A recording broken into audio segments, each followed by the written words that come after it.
ते त्यांना त्या अजिनाच्या ठिकाणच्या देवता आशीर्वाद देतात.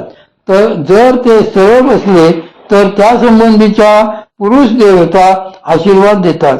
पण तो देण्याआधी देखील त्या देवता शास्त्र पाहतात, अजिनावर बसणाऱ्यांचे वैराग्य पाहतात आणि अपेक्षेप्रमाणे ते असे नसेल तर त्याच देवता आशीर्वादाच्या ऐवजी साधकाला शाप देऊन परत जातात.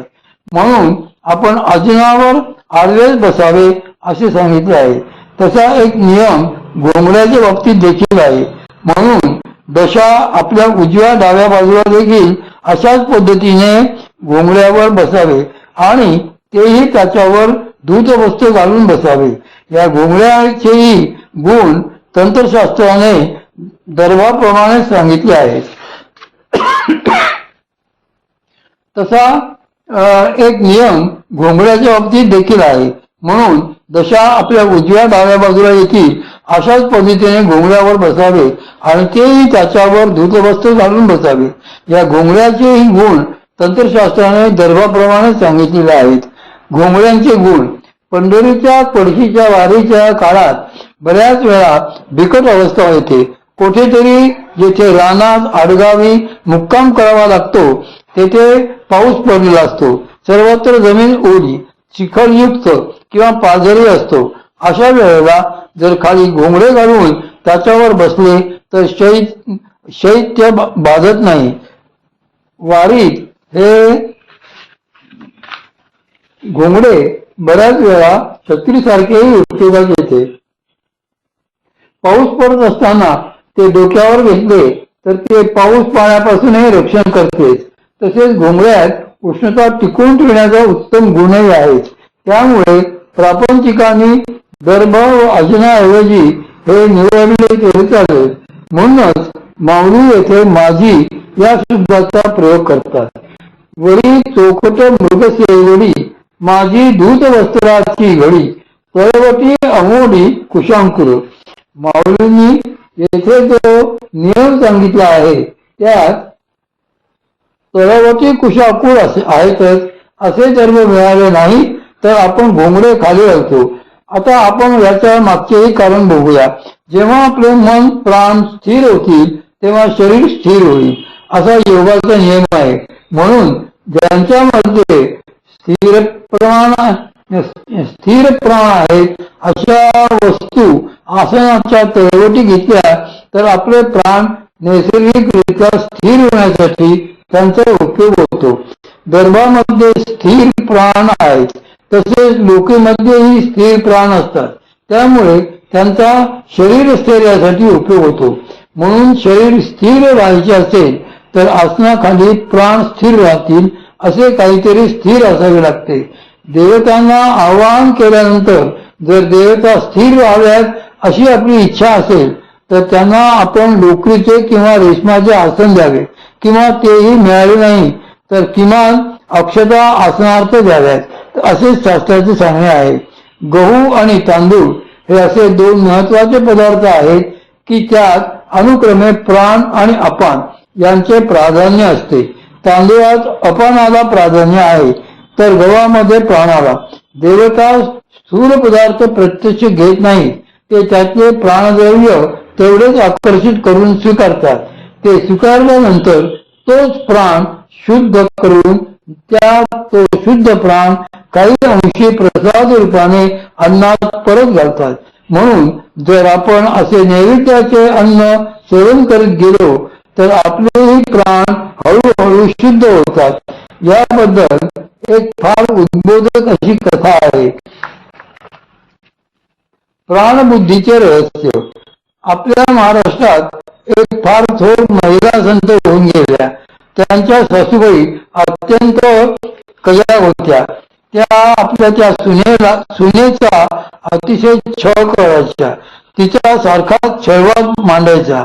पण सुंदरींना भगवान नामाशिवाय दुसरे काहीच प्रिय नसल्यामुळे त्या सारख्या भगवान नामच घेत राहायच्या. आपली सून नेहमी देवांचेच नाव घेते याचाही सासूला मोठा राग येत असे. तो राग तरी किती म्हणून सांगावा. सासूने तुपाच्या भांड्यासारखे दुसरे एक भांडे आणून त्यात गोमूत्र भरून ठेवायचे आणि सून जेवायला बसली की तिला तुपाच्या ऐवजी गोमूत्रच वाढायचे. आता तापवलेल्या गाईचे तूप आणि गोमूत्र दिसायला सारखेच दिसते, त्यामुळे ती आपल्या नवऱ्याला आणि लेकाला तूप वाढायची आणि त्याच्या समोर सुनेला मात्र गोमूत्र वाढायची. तूप कधीच वाढत नसते. त्या दोघांना दुरून बघून यातलं काहीच लक्षात येत नसे. सुनबाई देखील अगदी चकार शब्दही न बोलता मुकाट्याने जेवायची, कारण तिला माहित होते की गोमूत्र हे शुद्धी द्रव्य आहे. त्याच्यामध्ये देखील भरपूर प्राणतत्व असून त्याचा उपयोग दूध तूप यांसारखाच होतो. म्हणून ती मुकाट्याने ते खात गेली. कालांतराने असे झाले की तिचे प्राण हळूहळू शुद्ध होत गेले आणि तिला आतून सिद्धी उत्पन्न झाल्या. तिला दुसऱ्यांच्या मनातले विचार करण्याची सिद्धी देखील आपोआप प्राप्त झाली. एकदा तिचे सासरे देवपूजेला बसले होते. त्याच दिवशी त्यांना बाहेर गावाला जायचे होते, म्हणून त्यांनी आठवड्यापूर्वीच गावातल्या चांभाराकडे आपले जोडे शिवण्यासाठी दिले होते. त्यांची पूजा जरी चालली होती तरी मनात विचार मात्र जोड्यांबद्दलच होते. आपला जोडा जर चांभाराने नीट करून आज आणून दिला नाही तर आपल्याला जुने फाटके जोडच घालून गावाला जावे लागेल, याची त्यांना चिंता लागली होती. असे त्यांचे विचार चालू असतानाच सुनबाई पूजेसाठी फुले जायला तेथे आली. तेव्हा तिला एक क्षणातच सासऱ्यांच्या मनातले विचार कळले आणि ती अगदी नकळतच पटकन बोलून गेली. तिला राहवलेच नाही. ती म्हणाली, मामांजी, आताच चांभार तुमचे जोडे देऊन गेला, त्यामुळे ती काळजी करू नका. त्याचा आता कशाला विचार करता? पूजा करत आहात तर देवाचा विचार करा ना. सासरे एकदम चमकले. आपल्या डोक्यात हेच विचार चालले होते हे अगदी खरे आहे, पण आपल्या सुनेला हे कसे काय कळले? त्यांनी पूजा वगैरे बाजूला ठेवली आणि सुनेला जवळ बोलावून विचारले, सुनबाई, अगं तुला हे कसे काय कळले? तेव्हा सुनेने डोळ्यात पाणी आणून हात जोडून सांगितले की ही सगळी माझ्या सासूबाईंचीच कृपा आहे. नंतर सासऱ्यांना त्या बोलण्याचा उलगडा झाल्यावर ते आणि घरातील सगळे तिचे चमत्कार पाहून तिच्या भजनी लागले. सासूनेही तिला त्रास देण्याचे थांबवले. असा हा प्राणशुद्धीचा प्रभाव असतो. शिवलिंगाचा अनुभव, त्या शुद्धिद्रव्यांचा असा प्रभाव असल्यामुळे हा नियम तंत्रशास्त्रात सांगितला आहे. ज्यात स्थिर प्राण असतील अशी शुद्धी द्रव्ये आपल्या आसनाखाली घेतली तर आपले प्राण स्थिर होण्यासाठी त्यांची मदतच होते. याच अनुभवावर आधारित असा आत्मदर्शनाचा माऊलींचा एक फार सुंदर आणि गोड अभंग आहे.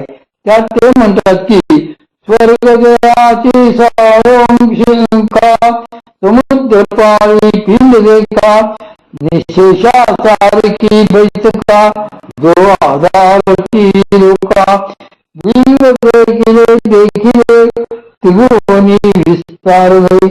त्यांना जे दिव्य शिवलिंग दिसले ते कसे दिसले तर स्वर्ग जयाची सारंका आणि ते लिंगही त्रिभुवनात तिन्ही लोकात विस्तारलेले दिसले. शिवलिंगाचे 3 भाग असतात. त्यातला जो वरचा भाग असतो, बाण असतो, त्याला शाळुंका म्हणतात. ती ज्याच्यावर बसते त्याला म्हणतात पिंडी आणि पिंडीच्या खाली जो आधार असतो तिला बैसका म्हणतात. असे 3 भाग झाले.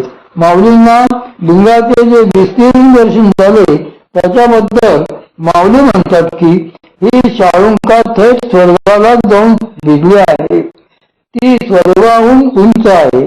समुद्र पाळी पिंड देखा म्हणजे समुद्र आणि पृथ्वी ही जणू काही त्यांची पिंडी आहे. शिवाय पृथ्वीला ज्याचा आधार असतो तो शेषच त्याची बैठका आहे. सैषा सारखी बैसका, असे हे आत्मलिंग स्वरूप आहे. भगवान शिवांच्या आत्मरूप लिंगाचे हे जे वर्णन आहे त्यात साळुंका ही शिवस्वरूप असते, मधली पिंडी ही शक्ती स्वरूप असते आणि त्यांना धारण करणारी बैसका शेष स्वरूप आहे. शेष याचाच अर्थ स्थिर प्राण. श्री भगवंतांची वाहने. श्री भगवंतांची दोन प्रकारची वाहने आहेत. त्यातले एक वाहन शेष आहे, ते स्थिर प्राणांचे स्थिर वाहन आहे. सर्व विश्वरूप विस्तार करून झाल्यानंतरही जो शक्तिरूप प्राण उरला त्यालाच शेष असे म्हणतात. त्या शेषावर ही पिंडी आणि तिच्यावर साळुंका आहे हे लक्षात घ्यावे. त्याचप्रमाणे भगवान गरुडावर देखील बसतात. तो गरुडही महाप्राण आहे, पण तो चल प्राण आहे, त्याचा परमार्थासाठी उपयोग होत नाही. आपल्याला जर श्री भगवंतांची प्राप्ती करून घ्यायची असेल तर त्याच्यासाठी आपण काय करावे, असा श्री संत तुकाराम महाराजांचा एकदा प्रश्न पडला. आजकाल जसे एखाद्या मंत्र्याला भेटायचे असेल तर त्यांच्या पियेला आधी भेटणे आवश्यक असते. तसा त्यांनी विचार केला की आपल्याला जर श्री भगवंतांची गाठ हवी असेल तर त्यासाठी आपण आधी गरुडाला जरा प्रार्थना करावी. त्यांचा एक फार सुंदर अभंग या संबंधात आहे. ते गरुडाला कळवून सांगतात की गरुडाचे पायी, गरुडाचे पायी, गरुडाचे पायी, गरुडाचे पायी, वेळा डोई,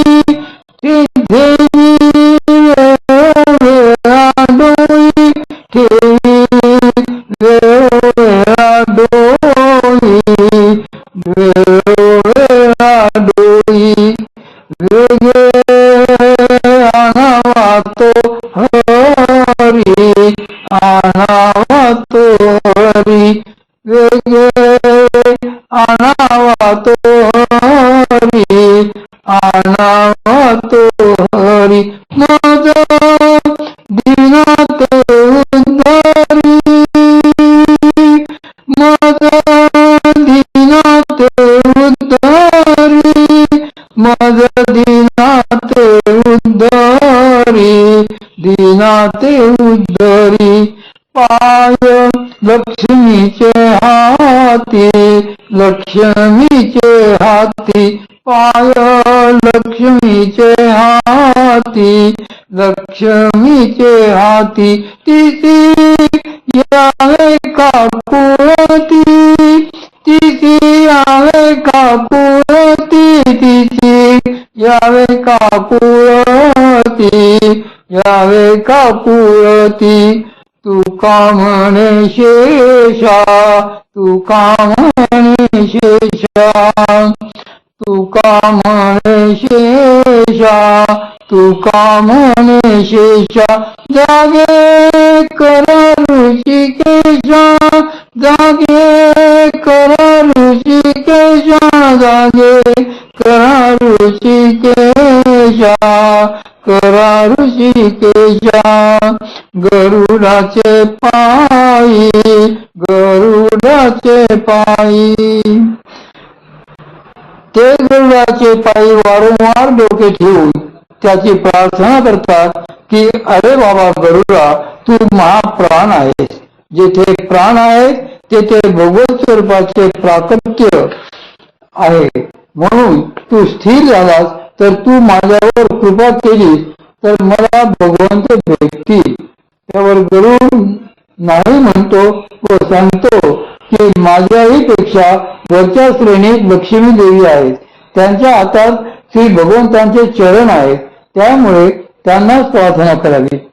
गरुड जरी चरक प्राण असला तरी त्याच्यापेक्षा श्रेष्ठ अशी शक्ती लक्ष्मी आहे. तिला जर दया आली तर ती त्यांच्या चरणांचे तरी दर्शन घडवे, कारण भगवंतांचे चरण तिच्याच हातात आहेत. म्हणून महाराजांनी लक्ष्मीबाईंची तशी प्रार्थना केल्यावर त्यांनीही नकारच दिला. याचे कारण असे की ती लक्ष्मी जरी असली तरी ती ऐकातलेच वैभव देणारी परमार्थातले नाही. म्हणूनच श्री भगवंत देखील तिला आपल्या पायापाशीच ठेवतात, हृदयाशी नाही. त्यामुळे महाराजांना लक्ष्मीबाई सांगतात की मी जरी भगवंतांचे पाय चुरीत असले तरी असे लक्षात घ्या की भगवंत निजलेले असताना त्यांना जागे करण्याचे कार्य शेषांचेच आहे. त्यांनी आपले अंग थोडे जरी हलवले तरी ते जागे होतील. तुका म्हणे शेषा, तुका म्हणे शेषा, जागे करा ऋषिकेशा. शेष शक्तीचे महत्व. शेष हा समष्टी स्थिर प्राण आहे. त्यालाच आपल्या शरीरात कुंडलिनी म्हणतात. सद्गुरू श्री गौरी महाराजांवर एक फार सुंदर अष्टक रचलेले आहे. त्या स्तुतीपर अष्टकात कवीने म्हटलेलं आहे की वसे शेष शक्ती मुलाधार स्थानी, तिला जागवी सद्गुरु ज्ञान कोणी. वसे शेष शक्ती मुलाधार स्थानी, तिला जागवी सद्गुरु ज्ञान कोणी. निघे जागता भेटण्याची शिवाला, निघे जागता भेटण्याची श्री शिवाला. नमस्कार साष्टांग श्री वामनाला, नमस्कार साष्टांग श्री वामनाला. यात म्हटल्याप्रमाणे वसे शेष शक्ती मुलाधार स्थानी. ज्या एका भगवंताच्या संकल्प शक्तीने, स्थिर प्राण शक्तीने सर्व जगाचा पसारा निर्माण केला आणि तो करूनही ती शेष रूपाने शिल्लक राहिली, तिलाच श्री भगवंतांनी मानव शरीरात मुलाधार स्थानी ठेवले आहे आणि तिला जागे करण्याचे काम सद्गुरु कृपेवर अवलंबून आहे. सद्गुरु कृपेने ती शक्ती जागृत होते. जेव्हा ती शक्ती समष्टीमध्ये म्हणजे विश्वव्यापी असते, ब्रह्मांडव्यापी असते, तेव्हा तिलाच शेष म्हणतात. पण शरीरात व्यष्टीत असताना तिलाच कुंडलिनी म्हणतात. म्हणून आपण पृथ्वीच्या दृष्टीने विचार